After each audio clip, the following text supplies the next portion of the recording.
चलिए question number 5 हो गया। 6 मेरे ख्याल में हमने कर लिया हुआ है। इसमें वो सीपीएस का कॉन्सेप्ट अप्लाई होता है। जिसने अभी नहीं किया ना ये सवाल भी करेगा दोबारा। इस पे नहीं होगा तो फिर हम डिस्कस कर लेंगे कल। अभी मैं ये चाह रहा हूँ कि ये जो आज के कॉन्सेप्ट पढ़े हैं ना इनको ओके करें पहले।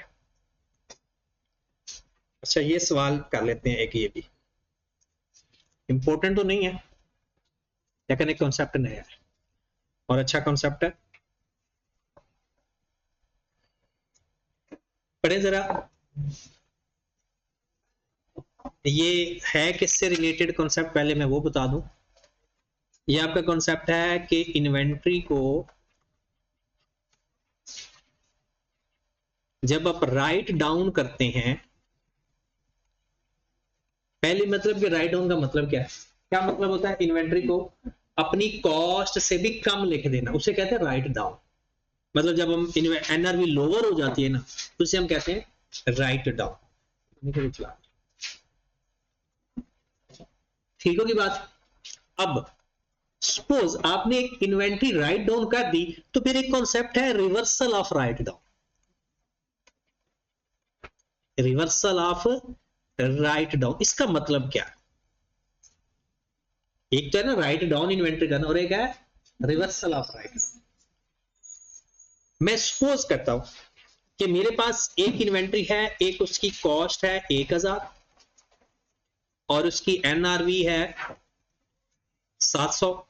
तो बताओ मैं क्लोजिंग स्टॉक किस पे लिखूंगा, 700 पे।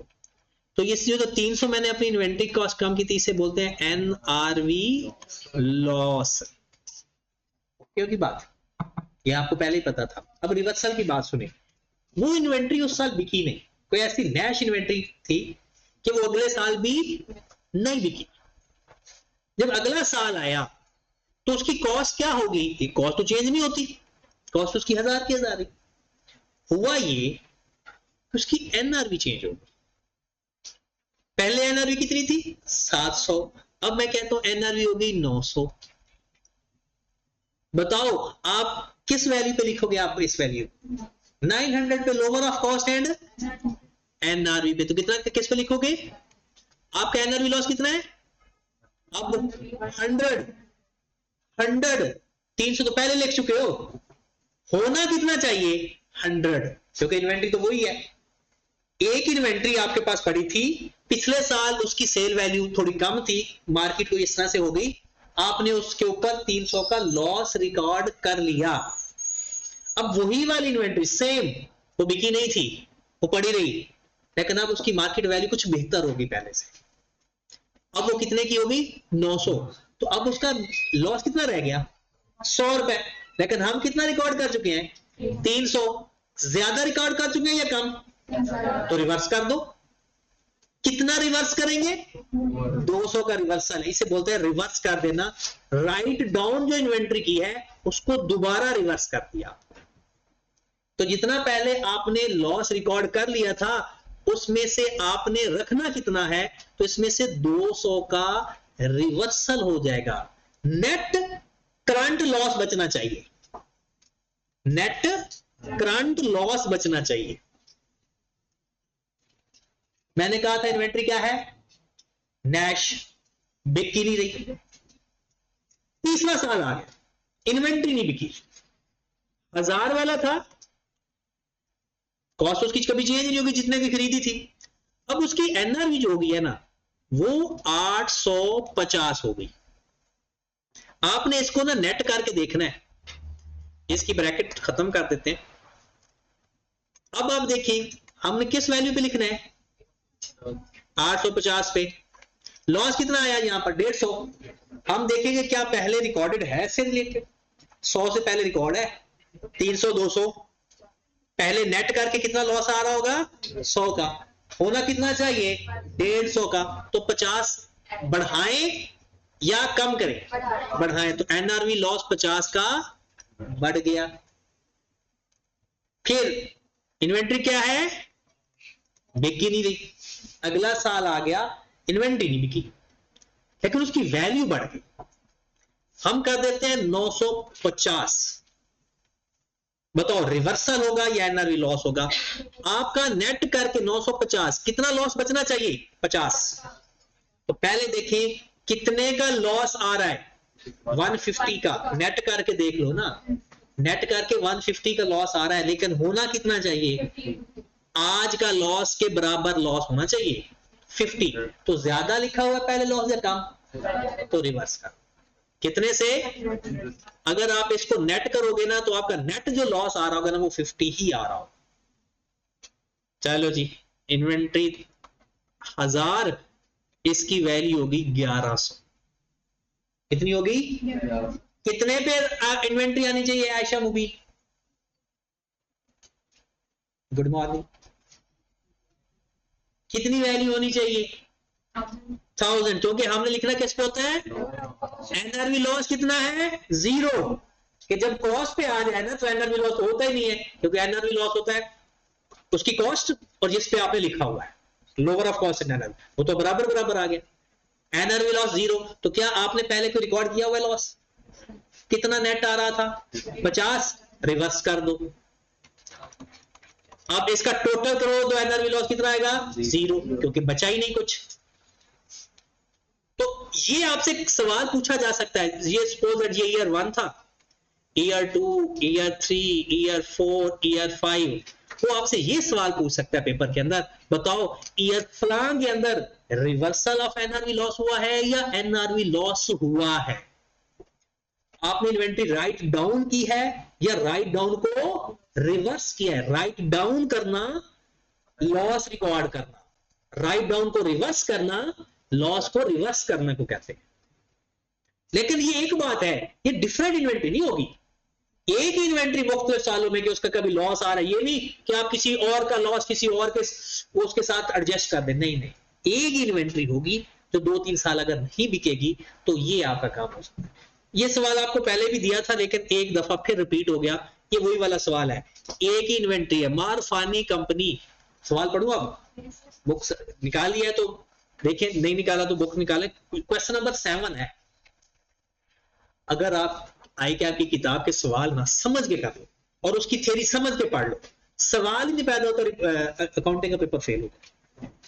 पूरी प्रॉपर समझ के साथ, सिर्फ पढ़ के नहीं जाना, समझ के साथ। जी जनाब, Marfani and company has purchased goods costing 100,000 at the start of 2001. However, the good remain unsold for 5 years. ऐसी इन्वेंट्री कहते हैं गले में पड़ जाती है। 5 साल को इन्वेंट्री ना बिकना कोई मजाक है? लेकिन ये इन्वेंट्री होती है ड्यूरेबल नेचर की, मतलब ऐसी जैसे आप बिजनेस करते हो, आप प्रॉपर्टी डीलर हो, आपने बिल्डिंग खरीदी तो हाँ उसमें ऐसा हो सकता है कि 2-4-5 साल लग जाएं, या आपने कोई ऐसे बड़े इलेक्ट्रॉनिक जैसे फ्रिज खरीदते हो या इस तरह की चीजें ऐसे हो सकती है। जो पेरिशेबल नेचर की गुड्स होती हैं वो तो फिर ऐसी नहीं हो सकती। कहता है कि जनाब एस्टिमेटेड सेलिंग प्राइस कॉस्ट तो सारा कुछ बताया हुआ, कहता है जी 1 जनवरी को हमने कितने का खरीदा था, नहीं उसकी सेलिंग प्राइस कितनी है, खरीदा कितने का था पहले ये देखो, मतलब उसकी कॉस्ट हमेशा कितनी रहेगी, क्योंकि कॉस्ट तो चेंज नहीं हो सकती। और आपने इधर नहीं लिखना क्योंकि नीचे सोल्यूशन आपका दिया हुआ है, मैं तो इसलिए नहीं कर रहा ना कि सोल्यूशन आपको नहीं दिखाना चाह रहा, बस ये ना कि आप ही यहां पर गंद मार दो अपनी किताब पे। कॉस्ट एनआरवी भी फाइंड कर लेते हैं।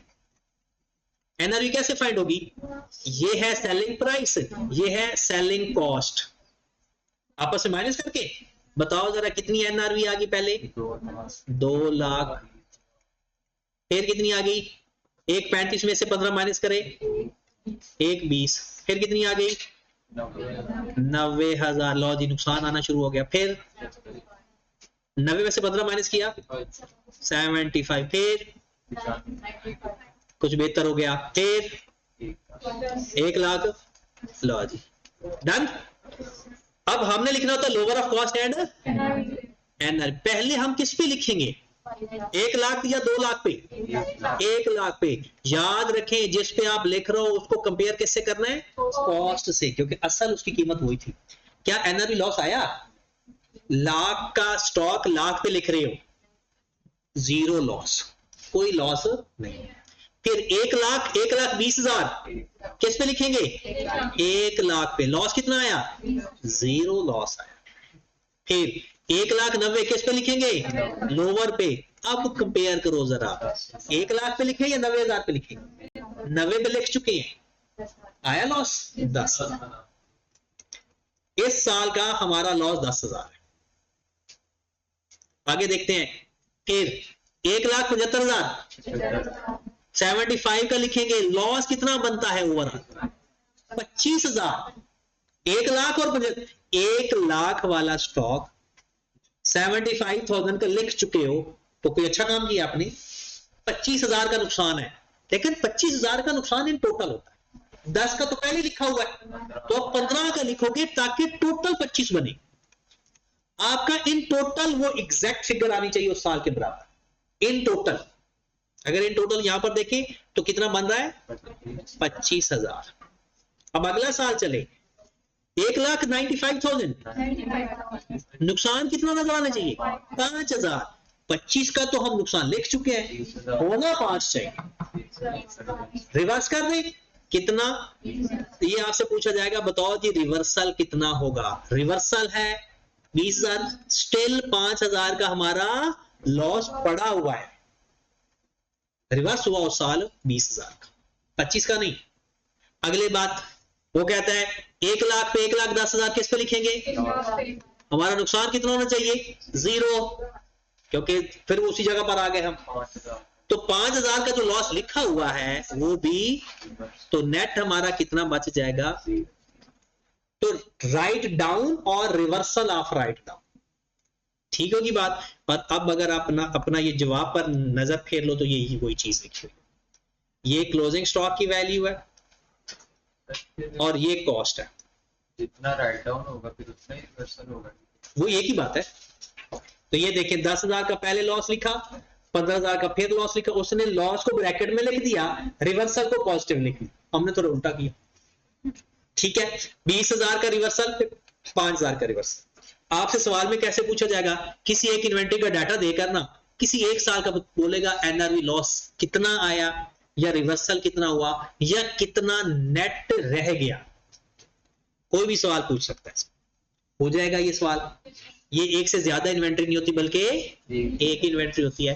वो कुछ सालों ना बिक रही हो तो इसके साथ ये काम करते हैं। Got it? और बड़े अच्छे अच्छे सवाल है, परेशानी होना। अभी ये देखिए, ये एक और अच्छा सवाल है। Critical analysis whether the write down has been calculated correctly. ये एक सवाल दिया हुआ है। वैसे तो ये सवाल आपके टेस्टों में भी है, लेकिन उसमें मैंने थोड़े से चेंज किए हैं। और आपका ना मंडे से डेली टेस्ट हुआ करेगा। जो पढ़ेंगे अगले दिन उसका टेस्ट हुआ करेगा, फिर उस टेस्ट को हम डिस्कस भी करेंगे। जब तक वो हमारे पास टाइम है ना, उसको हम यूटिलाइज कर लेते हैं। ठीक है। और ईद का जो टाइम होगा ना, अब ईद के लिए मेरे ख्याल में आपके लिए 2 छुट्टियां काफी हो जाएंगी। और जिस दिन आप नहीं आओगे उस दिन आप लेक्चर सुनोगे, जिस दिन आप आ जाओगे वो हम डिसाइड कर लेंगे। सैटरडे तक तो पॉसिबल है ना सबके लिए, मंडे की ईद है, तो सैटरडे तक तो मेरे ख्याल में सबके लिए पॉसिबल है। तो सैटरडे तक हम क्लासेस, बाकी ना देखना कॉलेज में कौन आ रहा है कौन जा रहा है, किसकी क्लास हो रही है, हम उनसे बिल्कुल अलग है। और उसके बाद आप जब कहोगे ईद के बाद, उस दिन आपकी क्लासेस ऑन करके और हम अपनी क्लासेस स्टार्ट कर देंगे। हाँ, एक दिन जो आउटसाइडर है वो एक आध दिन ऊपर ले सकते हैं आने जाने के लिए, तो उनको भी हम क्लास नहीं रखेंगे, सबके साथ बराबर का ट्रीटमेंट रखेंगे। तो उसमें भी देख लेना कि मंडे ट्यूसडे वेडनेसडे को तो मेरे ख्याल में ऑफ बनता है, थर्सडे को भी आप ऑफ कर लें, तो फ्राइडे को स्टार्ट कर देते हैं। ठीक है। लेकिन मैं बुध और जुमेरात के लेक्चर शेयर करूंगा आपको, जो आपने लिखने होंगे, उसमें कोई मसला होगा तो वो डिस्कस कर लें। ठीक है। चले जी, सवाल ये है। पहली बात, आपके पास रॉ मटेरियल है, एक है एयर कूलर पार्ट्स है और एक है फैन पार्ट्स। मुझे बताओ इनको इकट्ठा डील करना चाहिए या अलग अलग करना चाहिए?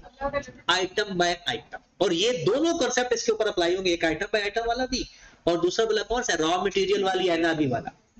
दोनों कॉन्सेप्ट का ये सवाल है, तो बहुत अच्छा सवाल है। हाँ जी, तो पहले तो इनको, उसने क्या किया जालिम ने, Lasani associate have provided you with the following working papers regarding inventory वो जो उसने आपको एक वर्किंग पेपर दिया और इसने बनाया किसने होगा, किसी आईकॉम वाले ने।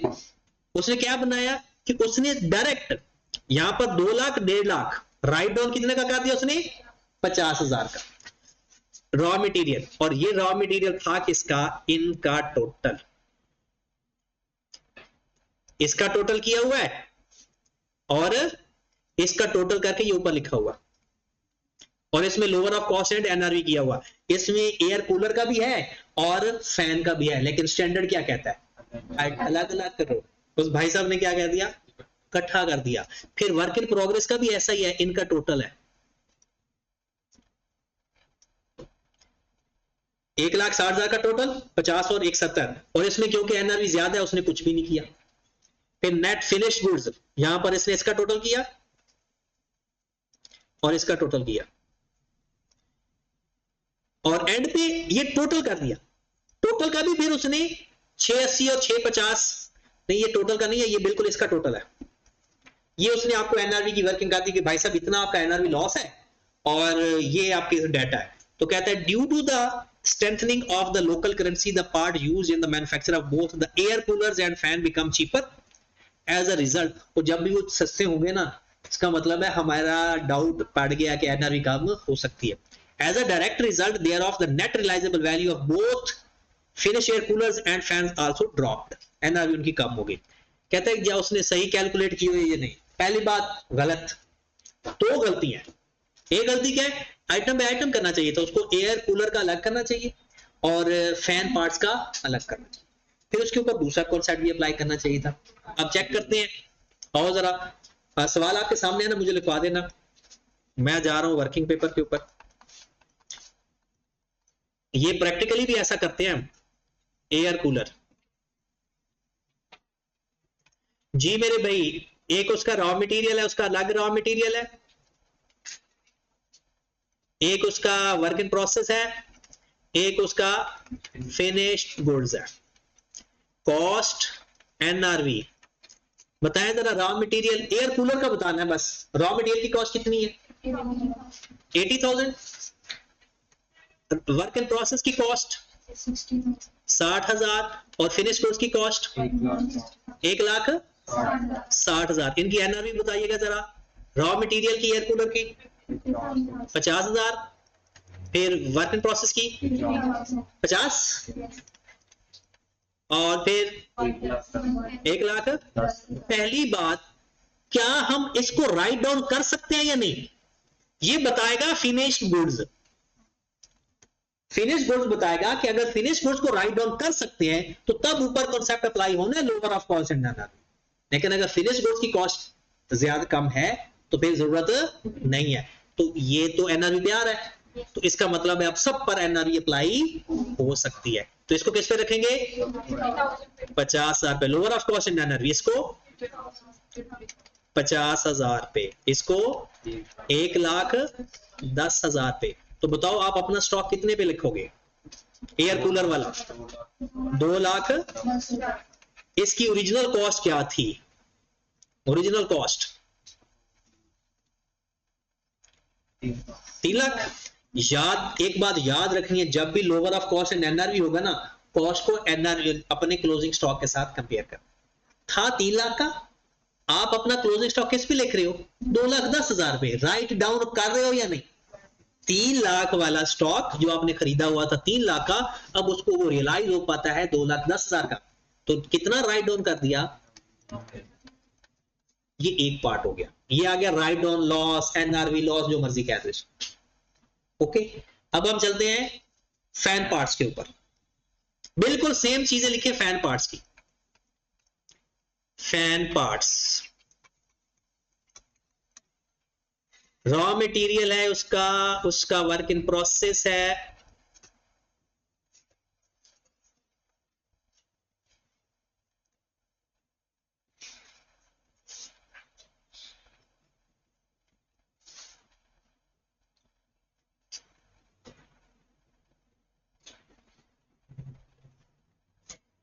आप करें पूरा उसको, उसका सब की कॉस्ट लिखे, उसकी एनआरवी लिखे और उसको कंपेयर करें। ये क्वेश्चन आपके सामने है।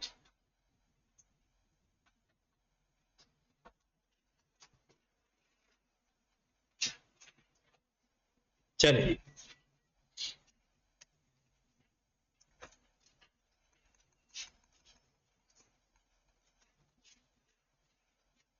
फैन पार्ट्स रॉ मटेरियल है, वर्क इन प्रोसेस है और फिनिश्ड गुड्स है। रॉ मटेरियल कितने की कॉस्ट उसकी बताएं? 120,000। उसकी एनआरवी भी बता दें। 100,000। फिर raw work in process 1 lakh पूरा, और उसकी एनआरवी 1,20,000, और फिनिश गुड्स 1 लाख, और उसकी एनआरवी 2,20,000। हमने लिखना है क्लोजिंग स्टॉक। अब इसकी एनआरवी कम आ रही है, लेकिन रॉ मटेरियल की एनआरवी कम उस वक्त लिखते हैं जब इसको एनआरवी पे करें, तो ये तो एनआरवी पे आ ही नहीं रहा। इसका मतलब है स्टैंडर्ड कहता है रॉ मटेरियल को भी फिर ना लिखो, कॉस्ट पे लिखो। तो किस पे लिखेंगे? 1 लाख पे या 1,20,000 पे? 1,20,000 पे। इसको किस पे लिखेंगे? 1 लाख। सबको भी फिर कॉस्ट पे लिखेंगे। अगर फिनिश गुड्स की कॉस्ट कम है तो सारे कॉस्ट पे, अगर उसकी एनआरवी कम है तो फिर सारे एनआरवी पे नहीं, लोअर ऑफ कॉस्ट है। तो कितनी आ गई कॉस्ट? 380। ये क्लोजिंग स्टॉक है और उसकी कॉस्ट भी 380 है, तो एनआरवी लॉस कितना हुआ? एनआरवी लॉस कितना हुआ? तो ये सब बातें समझ लग रही हैं या मैं बस समझी जा रहा हूं? चलिए जी आगे चलते हैं। फिर ये इसका, ये उसने देखें एयर कूलर को अलग किया, और ये फैंस को, और ये 90,000 का उसने। हाँ जी, ये भी सवाल बहुत अच्छे सवाल है, इसको भी देखते हैं। ये 2 पार्ट बहुत अच्छे हैं। मतलब ये वैसे तो आपके खुद के करने वाले, लेकिन आप जवाब देकर कर लेते हो ना, इसलिए मैं खुद करवा रहा हूं। मजा तब आता है जब बगैर जवाब देखे। इसका जवाब हम छुपा देते हैं, आपने बुक से भी, चलो आपने इधर ही देखना। पहली बात आइडेंटिफाई करो, फाइंड क्या करना। Calculate the NRV of the raw material and amount of the write down, if any, assuming that once converted into the finished goods cheesecake, the total inventory of cheesecake would have a sale value 480,000 और selling cost 40,000। एक case. दूसरा, cell value 4 lakh और selling cost 40,000।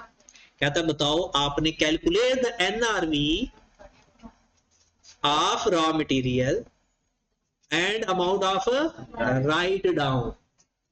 Write down कैसे find करते हैं? Original cost और closing stock जिस पे अपने lower of cost and NRV, उसका जो फर्क होता है। बड़े सवाल, बहुत अच्छा सवाल है। Cheesecake Limited produce cheesecakes for the local market as a year end उसका है 30 सितंबर 2005। It had raw material 320,000। उसके पास कितने का रॉ मटेरियल पड़ा हुआ? 3,20,000 का। On a hand, market value has declined rupees 300,000 only. It is expected that cost to convert the raw material into finished goods cake is 480,000। कहता है कि उसका कन्वर्ट करने की कॉस्ट कितनी है? 80,000। अब मैंने पहले यहां पर तरीकाकार मेरा क्या होगा, यहां पर मैं लिख दूंगा रॉ मटेरियल और यहां पर मैं लिख दूंगा, क्योंकि वर्क इन प्रोसेस का कोई डाटा बताया नहीं हुआ। रॉ मटेरियल की कॉस्ट कितनी है पता है? रॉ मटेरियल की कॉस्ट ढूंढ के बताओ। 3,20,000 है, 3 लाख है? 3,20,000 है, 3 लाख है? 3,20,000 है, क्योंकि 3 लाख तो उसकी एनआरवी है, मार्केट वैल्यू है, सेल होगा इतने का। 3,20,000 और उसकी एनआरवी कितनी है? 3 लाख। गुड। फिनिश गुड्स की कॉस्ट कौन बताएगा? फिनिश गुड्स की कॉस्ट कौन बताएगा? 4 लाख। 4 लाख। गुड। ये 4 लाख कहां से आई? 320 रॉ मटेरियल थी और उसको 80,000 पे कन्वर्ट करने की, तो वो चीज कितने में तैयार हुई? वो जो भी चीज केक है वो 4 लाख में तैयार हुआ, तो उसकी कॉस्ट कितनी हुई?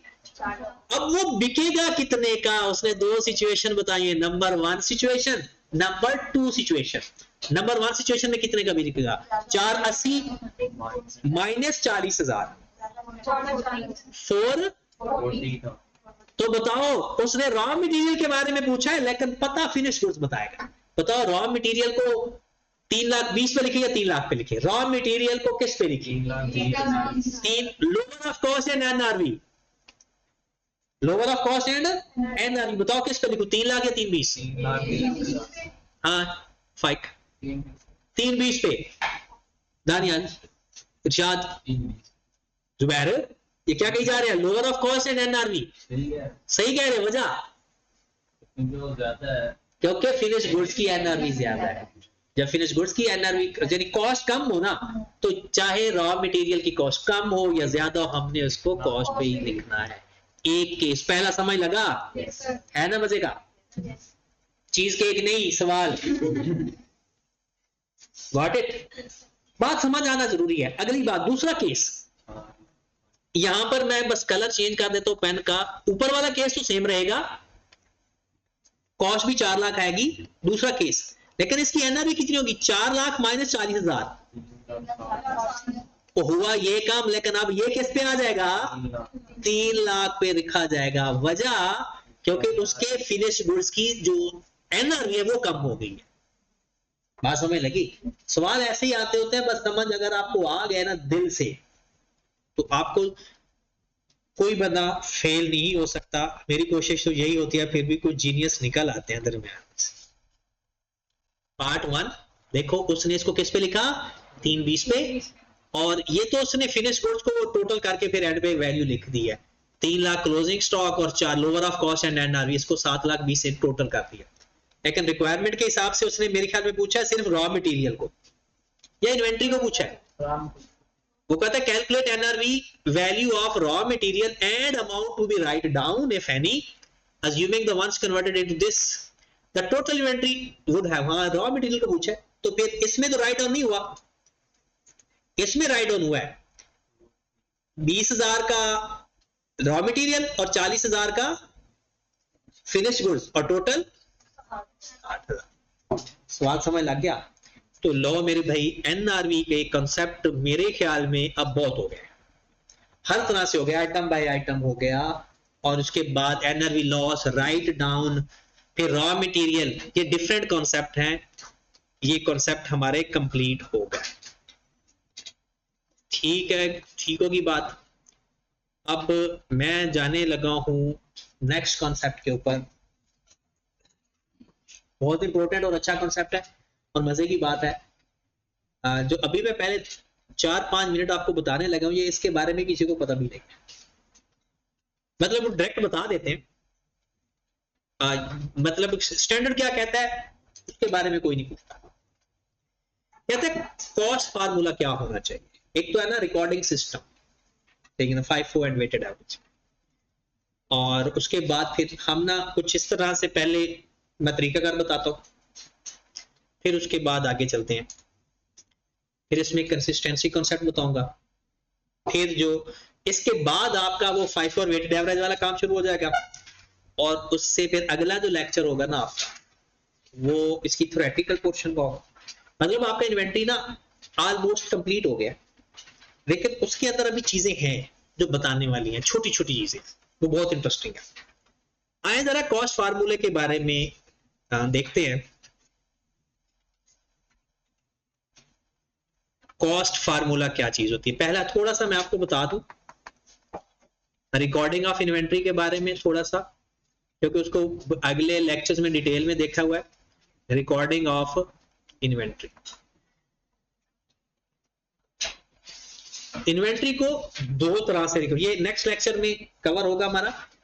इन्वेंट्री को 2 तरीकों से रिकॉर्ड किया जाता है। नंबर 1 पीरियोडिक सिस्टम, वो आप अगर किसी ने नहीं सीखा हुआ तो वो जल्दी से इसके लेक्चर सुन लेगा, पीरियोडिक सिस्टम। और नंबर 2 परपेचुअल सिस्टम। ये तो रिकॉर्डिंग के तरीके हैं।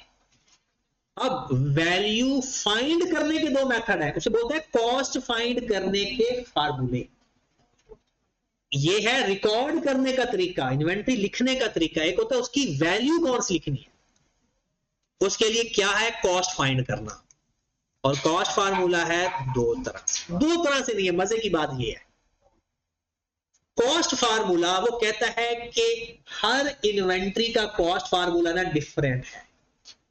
हर इन्वेंट्री का फार्मूला स्पेसिफिक है। स्पेसिफिक पता है किसे बोलते हैं, अलग, अपना, जाती, जनरल नहीं, हर किसी के लिए नहीं, हर किसी के लिए नहीं। वो कहता है स्पेसिफिक फार्मूला होता है इसका। कहता है ये FIFO और वेटेड एवरेज जो हम सुनते हैं ये क्या है, कहते हैं ये स्पेसिफिक नहीं है। कहते हैं ये है उस इन्वेंट्री के लिए जो एक जैसी इन्वेंट्री हो। एक जैसी इन्वेंट्री के लिए FIFO और वेटेड एवरेज होता है, लेकिन अगर डिफरेंट टाइप की इन्वेंट्री है तो हर इन्वेंट्री के लिए अपना जाती फार्मूला। वो कौन सा होता है, वो सिचुएशन बताएंगे। कहता है स्पेसिफिक फार्मूला किसके लिए इस्तेमाल हो सकता है, कहता है दो चीजों के लिए तो स्पेसिफिक फार्मूला इस्तेमाल करना है खास तौर पे। नंबर 1, कोई स्पेसिफिक जॉब मिल जाए। स्पेसिफिक जॉब का मतलब क्या है, आपको एक ऑर्डर आ गया कि भाई साहब मुझे, आप ना बनाते हो लैपटॉप, आपको एक ऑर्डर आ गया कि आपने ना जी हमें 5 लाख लैपटॉप चाहिए जिसके पीछे लिखा हो शबाज शरीफ। ऐसे मिले हैं ना लैपटॉप। क्या ये उनका जनरल काम था, ये वो सारे लैपटॉप शबाज शरीफ वाले बनाते हैं? नहीं, ये एक स्पेसिफिक टास्क मिला है। ये बाकी सारे से टास्क से डिफरेंट है क्योंकि इसके ऊपर कुछ और लिखा जाना है। या कुछ ऐसे बना देते जी हमें पेन बना कर दे तो उसके ऊपर लिख दे जी सीए स्टूडेंट। जब कोई स्पेसिफिक टास्क होगा तो उसका फार्मूला कौन सा होगा, स्पेसिफिक। वो कौन सा होता है, जो मर्जी कर लो, जैसे मर्जी आप कॉस्टिंग करना चाहते हो। बहुत सारे फार्मूले होते हैं। जब आप कॉस्ट अकाउंटिंग में यही तो पढ़ना है, जॉब ऑर्डर कॉस्टिंग होती है एक, स्टैंडर्ड कॉस्टिंग एक होती है, प्रोसेस कॉस्टिंग होती है। नंबर ऑफ मेथड्स हैं कि किस तरह से कॉस्टिंग करनी है। लेकिन और दूसरा, नॉट इंटरचेंजेबल ऑर्डिनरीली। हमारी जो इन्वेंट्री है वो क्या होती है, ordinary course of business, routine की काम। क्या ऐसा कोई काम आप कर सकते हो ड्यूरिंग मैन्युफैक्चरिंग कि आप सेल परचेज शुरू करो जो आपका काम है ही नहीं? ऐसा हो सकता है। ऐसा एग्जांपल दूं, सपोज दैट आप लोग ना काम करते हो मटन का, तो मटन समझते हो, बीफ कसाईयों वाला काम करते हो, गोश्त बेचते हो। रूटीन का काम आपका क्या है, गोश्त बेचना। उसकी जो खाल है उसका आप बिजनेस नहीं करते, आप किसका मेन बिजनेस करते हो। लेकिन कुर्बानी में आप क्या करते हो, ऐसा करते हो कि आप कहते हो कि अच्छा आपका ना गोश्त बनाना तो आपको, वैसे तो आप कसाईयों वाला काम भी जानते हो, तो आपने ना खाले भी इकट्ठी करना शुरू कर दी, कुछ खरीद ली, कुछ वैसे अल्लाह के नाम पे ले ली। अब आपका एक ना ये ऑर्डिनरी कोर्स ऑफ बिजनेस नहीं है, ये not interchangeable goods of ordinary course of business. तो इसके लिए भी कौन सा फार्मूला होगा, स्पेसिफिक। कोई वो कौन सा हो सकता है, तो बहुत सारे फार्मूले हैं सीएमए के अंदर। तो फिर हमने जो FIFO और वेटेड एवरेज पढ़ा है वो इनके अलावा वो कहते हैं कि अगर आपके पास कोई स्पेसिफिक जॉब है तो उसका भी कोई फार्मूला स्पेसिफाई कर लो। अगर आपके पास कोई नॉट इंटरचेंजेबली गुड्स हैं तो उसके लिए भी FIFO और वेटेड एवरेज इस्तेमाल, उसके लिए भी कोई स्पेसिफाई कर लो। हाँ, इसके अलावा एक जैसी नेचर की चीजें रूटीन में जिसके ऊपर आप काम करते हो उसको स्पेसिफाई करने की बजाय, इसका फायदा क्या होगा, हर टास्क के लिए अपना फार्मूला लगाना पड़ता है। तो जो रूटीन की टास्क ही एक है तो फिर उसके लिए अदर देन दैट, इन दोनों के अलावा स्पेसिफिक टास्क और नॉट इंटरचेंजेबल गुड्स, मतलब रूटीन का इन्वेंट्री आपकी नहीं है, इनके लिए होगा तो स्पेसिफिक कोई formula. Otherwise FIFO and weighted average. बात समझ लगी? अब मैं आपको ये लाइन पढ़ाता हूं जो आपको खूबसूरत लगेगी, लाइन जो आई कैप ने किताब में लिखी हुई है। जब तक ये कंसेप्ट ना हो ना बंदा वैसे ही पढ़ लेता है और पढ़ता है ही FIFO और वेटेड एवरेज। अब आओ जरा इस किताब में पढ़ते हैं क्या लिखा हुआ है। Specific identification of cost is necessary. क्या लिखा हुआ है? स्पेसिफिक नेसेसरी है, स्पेसिफिक कहता है specific identification of cost is necessary, किसके लिए? नॉट ऑर्डिनरी इंटरचेंजेबल गुड्स, ये हमारी रूटीन की इन्वेंट्री है नहीं, या goods produce segregated for a specific project, तो उसके लिए कहता है वो कौन सी कॉस्टिंग है, वो हमने सीएमए के अंदर पढ़ना है। जॉब ऑर्डर कॉस्टिंग होती है, स्टैंडर्ड कॉस्टिंग होती है, प्रोसेस कॉस्टिंग होती है, joint and by product, different type की होती है। आगे, however an efficient way is to use any of the following cost formula for, किसके लिए? ऑर्डिनरी इंटरचेंजेबल गुड्स के लिए, क्या? FIFO या वेटेड एवरेज। बात समझ लगी? अब FIFO या, अब अगर पेपर में सवाल आ जाए ना, 90% स्टूडेंट गलत कर देते हैं, वो कहते हैं जी FIFO ऊपर लिख दे सिर्फ नॉट इंटरचेंजेबल गुड्स के लिए, कौन सा इन्वेंट्री का फार्मूला होगा? नीचे जवाब में देखे ना कि जनाब FIFO वेटेड, सबसे पहले उंगली उधर जाती, लेकिन ऐसा नहीं है। नॉट इंटरचेंजेबल या स्पेसिफिक प्रोजेक्ट के लिए ये दोनों इस्तेमाल है। इंटरचेंजेबल गुड्स के लिए जो नॉर्मल रूटीन का काम है और एक जैसी चीजें, उसके लिए ना एफिशिएंट वे क्या होता है, वो बार बार एक ही फार्मूला लगाते रहते हैं ना, तो बंदे का हाथ सीधा हो जाता है। आप भी एक सवाल 2 दफा कर लो तो समझ लग जाता है। बात समझ लगी? तो ये बात ज्यादा इंपॉर्टेंट है। अब आगे FIFO और वेटेड, वो कहते हैं कि अगर दोबारा एक दफा सुन लें, पहली बात कि अगर आपके पास कोई स्पेसिफिक प्रोजेक्ट है, नंबर 1 स्पेसिफिक प्रोजेक्ट इसे कहते हैं, जैसे मैंने आपको एग्जांपल दी, या रूटीन का काम नहीं है, not interchangeable goods in ordinary course, उसके लिए, इन दोनों के लिए कौन सा स्पेसिफिक कॉस्ट, कौन सी कॉस्ट हो, कुछ भी, लेकिन जो ऑर्डिनरी के लिए है उसके लिए क्या होगा? FIFO या वेटेड। FIFO क्या कहता है? First in first out. Weighted average क्या कहता है? ओवरऑल एवरेज फाइंड कर ले, ओवरऑल एवरेज फाइंड कर ले। ठीक है, अब इसके ऊपर हम, जाहिर सी बात है FIFO के लिए अब बहुत सारे इसके सवाल अभी रहते हैं जो पेपर में आते होते हैं। अभी तक आपने सिर्फ ना कैलकुलेशन सीखी है, अभी इसके सवाल अभी हैं। वो कौन से सवाल है? पहले इसके मैं यहां से आपको रीड आउट करवा देता हूं। ये तो रीड आउट करने की भी जरूरत नहीं है। Assume that the inventory was purchased for produce first, जो पहले खरीदिए उसको पहले बेचें या पहले उसको सेल करें। At the end of the period the most recent purchase are produced. फिर दूसरी बात क्या है कि ये क्या करना है? Weighted average of the cost of similar items at the beginning of the period. और कहता है कि जो FIFO होता है ना, उसको कॉस्ट कैसे चार्ज करते हैं? फर्स्ट इन फर्स्ट, और इसके लिए कैसे करते हैं? एवरेज निकाल के जो पहले खरीदे हैं जो बाद में खरीदे हैं उन दोनों को प्लस करेंगे और एक एवरेज रेट फाइंड कर लेंगे उसके ऊपर। और उसके जितने भी सवाल हैं वो हमने देखने हैं। अब इस आज का लास्ट कॉन्सेप्ट, और आज हमने काफी सारे कॉन्सेप्ट सीखे हैं, ये जाकर घर में खिचड़ी ना बना देना, अलग अलग एक दफा सोचना और कल टेस्ट के लिए अपनी तैयारी करके आ। ठीक है, इन्हीं सवालों को हेर फेर करके मैंने जो सवाल बताने हैं, और मैं कोशिश करूंगा कि जितने हमारे कॉन्सेप्ट कवर हो गए उसमें सब में सवाल दूं। कल हमारा जो टारगेट होगा वो भी बड़े अच्छे अच्छे कॉन्सेप्ट हैं। तो कल हमारी क्लास 11:30 बजे ही होगी, मतलब 12 बजे के कल 11:30-12 बजे। ठीक है, तो टाइम यही होगा। बल्कि अगर आपने 11:30 बजे आना है तो फिर नमाज तक हमारी क्लास ऑफ हो जाएगी। सुबह की क्लास है, हाँ, जो 5 दिन याशियां किया है ना वो भुगतना तो है। हाँ? तो रात को है मेरे भाई, कोई टेंशन ना लो, पाकिस्तान ने फाइनल खेलना है, वो टेंशन बिल्कुल नहीं।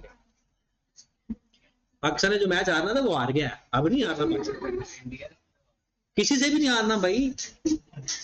पाकिस्तान ने कोई मैच नहीं है बादशाह।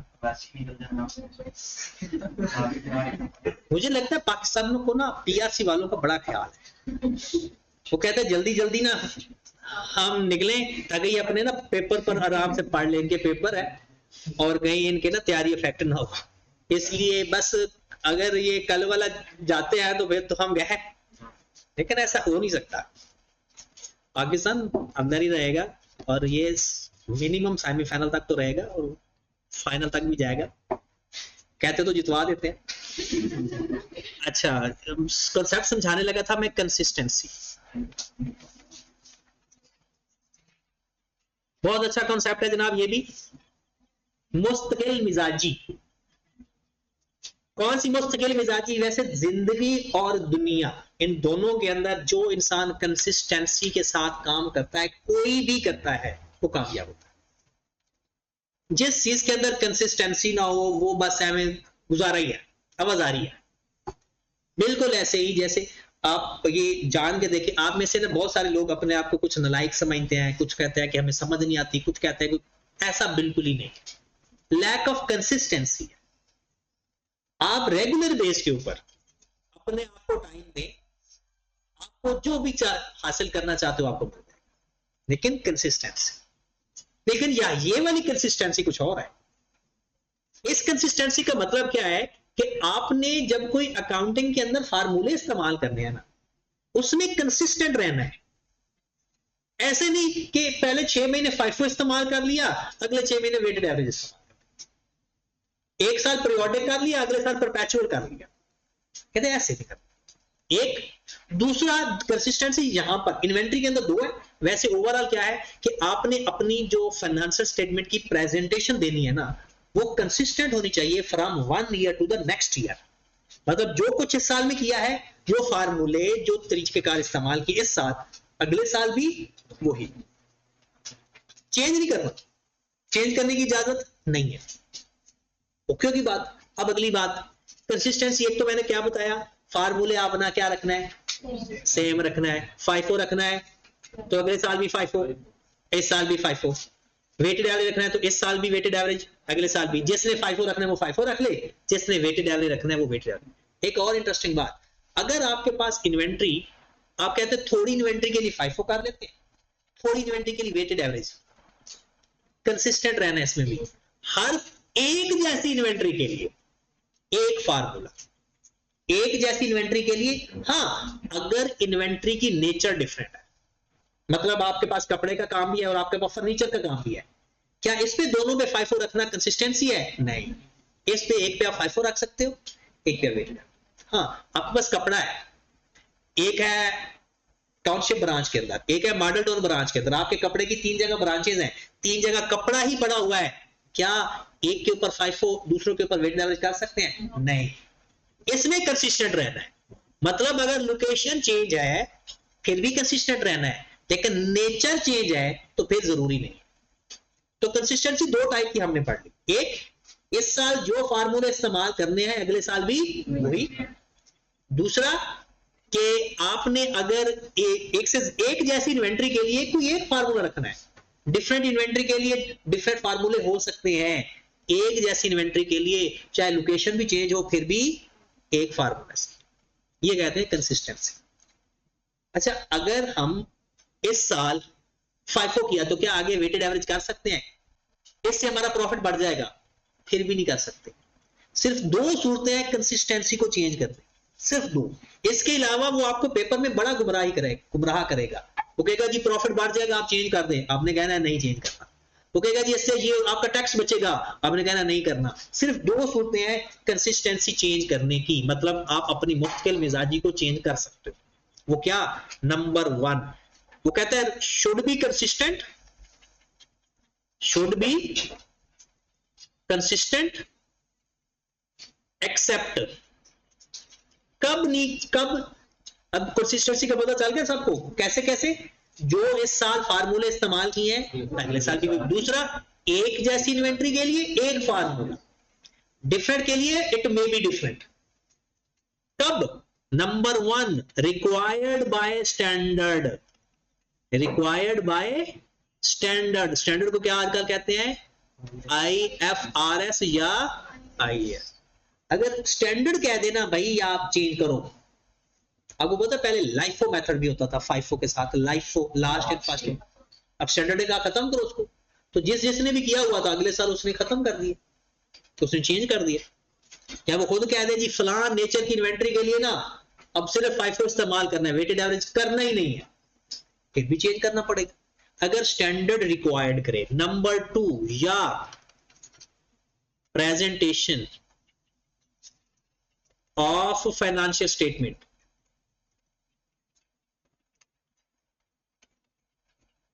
become more reliable.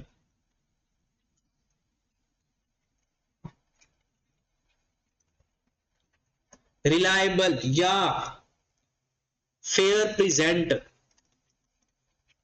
मतलब उसकी प्रेजेंटेशन ज्यादा अच्छी हो, फेयर प्रेजेंटेशन पे चला जाए। मतलब आप कहते हो कि जिस तरह से हम करते हैं ना, वो अकाउंटिंग के कॉन्सेप्ट को ना मीट नहीं करता। मतलब कोई प्रूडेंस कॉन्सेप्ट या मैचिंग कॉन्सेप्ट या एक्रूअल कॉन्सेप्ट मीट नहीं हो रहा, उसकी प्रेजेंटेशन खराब हो रही है जो मेथड हमने अडॉप्ट किया हुआ है, तो then it will be change. Presentation ठीक करने के लिए चेंज कर सकते हो या स्टैंडर्ड के, बस इसके अलावा वो जो मर्जी कहे ना, वो कहेगा ना रात को आपको ख्वाब अच्छा ख्वाब आएगा, ये हो जाएगा वो हो जाएगा, प्रॉफिट बढ़ जाएगा, आपका बिजनेस फ्लरिश कर जाएगा, नहीं चेंज कर। चेंज करने के सिर्फ दो, जब रिक्वायर्ड बाय स्टैंडर्ड या presentation of financial statement become more reliable या fair presentation become more appropriate. हाँ जी, ये कंसिस्टेंसी आगे पढ़ा हुआ है, ये इंपैक्ट ऑन प्रॉफिट कल का हॉट टॉपिक है, बहुत अच्छा है ये, इसके ऊपर भी हमने काफी बातचीत होनी कर। कंसिस्टेंसी क्या है? It shall be use the same cost formula for all inventories have similar nature used to the entity. For inventories with different nature are used, different cost formula may be justified. Okay होगी बात? कहता है अगर different nature है या different use है तो उसका आप फार्मूला डिफरेंट इस्तेमाल कर सकते हो।